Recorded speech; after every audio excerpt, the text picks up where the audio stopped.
Welcome to this video on forensic fiber analysis. Collecting and preserving fibers is a critical step in forensic investigations. One method is surface debris trappings using transparent adhesive tape. Extraneous fibers are recovered by systematically dabbing the tape's adhesive side onto the surface of a garment or item. To preserve debris, adhere the tape lift onto a clear plastic sheet. Repeat this process until the surface is covered. Clearly label the lifts and place them in a greaseproof envelope. A tape roller can be used as an alternative for larger surface areas. Following the tape lift, regions with fiber evidence can be marked and cut for further extraction using suitable solvents. However, the tape lift method has drawbacks. It's unsuitable for wet or heavily contaminated items, difficult to use on irregular surfaces, and not ideal for large surface areas. Another collection method is scrapings. This involves suspending an item over a funnel or paper and scraping the debris onto a recipient. The debris is then transferred to a petri dish, or the funnel directs it straight into a receptacle. This is useful for soiled items or simultaneous trace evidence recovery. Vacuuming uses a modified vacuum cleaner with a collection filter. It's effective for large areas like carpets or soiled items with particulate debris. Disadvantages include the need for meticulous cleaning to prevent contamination, and its efficiency can sometimes be a drawback as it recovers large quantities of background debris indiscriminately. Combing uses a seated comb, a hair comb with cotton wool introduced between the teeth. This is primarily for recovering extraneous fibers from hair, often in cases like armed robbery or terrorism where a fabric mask was worn. The cotton wool increases efficiency by providing a highly retentive surface. Studies show transferred fibers can persist in hair even after washing. Combing can also be used in cases where fiber transfer is suspected on the pubis of the victim or assailant.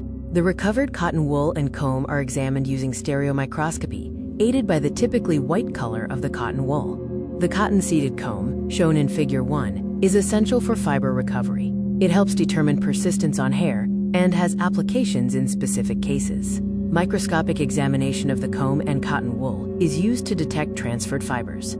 Fiber evidence is collected at a crime scene using tweezers, tape, or a vacuum. Common sources include clothing, drapery, wigs, carpeting, furniture, and blankets. Initial analysis determines if fibers are natural, manufactured, or a mix. The number of fibers matching a suspect's clothing is crucial for determining actual contact. A greater number of transferred fibers significantly increases the probability that direct contact occurred between individuals. Cross-transfers of fiber often occur with person-to-person contact. Traceable evidence back to the offender can be found at the crime scene, and vice versa. Solving crimes often hinges on narrowing the fiber sources and probability theory. Understanding fiber production is valuable. In 1995, about 80 billion pounds of fabric were produced globally. Half was cotton. The remaining 44 billion pounds were manufactured or synthetic, used in various applications like clothing and carpeting. While the massive global fiber production might seem to reduce the significance of a single fiber, specificity is key. Given the total volume of textiles, the likelihood of two manufacturers duplicating all aspects of a specific textile is extremely remote. Fiber evidence has limitations. Unlike DNA or fingerprints, it is not unique, meaning it cannot definitively pinpoint an offender alone. Corroboration with supporting evidence and context is key for strong associations. Microscopic examination uses various tools: the compound microscope, comparison microscope, phase contrast microscope, electron microscopes, and scanning electron microscope. Each offers different magnifications and techniques for detailed fiber analysis. Microscopy is fundamental for fiber identification. Using a simple white light microscope, naturally occurring fibers like cotton can be quickly identified by their characteristic convoluted appearance. Other vegetable fibers, like hemp and jute, require more extensive tests. Synthetic fibers, which are often featureless, are harder to identify using only white light. Polarized light microscopy helps by measuring birefringence to exploit chemical differences. Birefringence in synthetic fibers results from their anisotropic, pseudocrystalline structure. Under polarized light, this causes characteristic interference colors known as retardation or path difference, which corresponds to differences in refractive indices. Fiber analysis also includes identifying the constituent polymers. A diagram illustrates the process, often starting with a comparison microscope and moving on to specialized techniques. A comprehensive analysis scheme for fiber identification often begins with a preliminary examination and classification. This includes physical analysis, microscopic methods, and then chemical or instrumental analysis for further specificity. Infrared spectroscopy is used to identify the polymers in a fiber, allowing the generic type to be easily determined.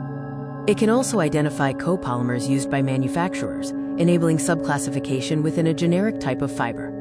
Infrared spectroscopy provides specific spectra that are key for identifying and differentiating subclasses of acrylic and other synthetic fibers. This instrumental technique is essential for precise forensic comparisons. Pyrolysis de CFTIR involves decomposing a fiber at high temperatures to produce characteristic molecular fragments. These fragments are then analyzed using gas chromatography, mass spectrometry, or FTIR, to create a pyrogram. Due to concerns about the reproducibility of pyrograms, pyrolysis GCFTIR is not a universally adopted technique for identifying and comparing synthetic fibers in modern forensic science laboratories.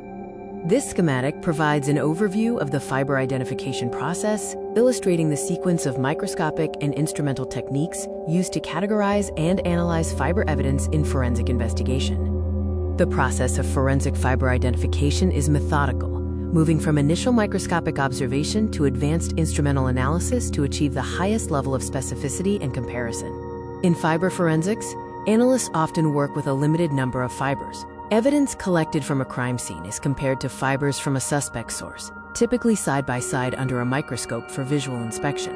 An important consideration is the time elapsed between contact and the collection of clothing.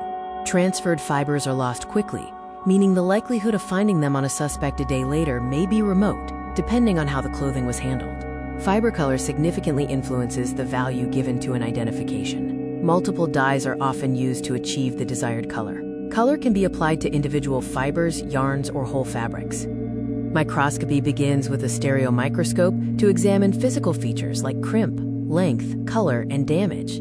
Fibers are then tentatively classified into groups such as synthetic, natural, or inorganic. For comparisons, it is essential to use the same illumination and magnification conditions. With comparison microscopes, color balancing the light sources is necessary for optimal side-by-side analysis. If characteristics match under the stereoscope, the comparison microscope is used for a side-by-side, point-by-point examination. This technique is best for discriminating between fibers that appear similar. Photography is recommended to capture key features. Fiber analysis compares shape, dye content, size, chemical composition, and microscopic appearances. However, this remains, quote, class evidence, meaning a match does not confirm the exact source. The location where fibers are found also affects the value of the association. The placement on the body or specific items at the crime scene influences the significance of the fiber link. Thank you for watching this video on fiber forensics.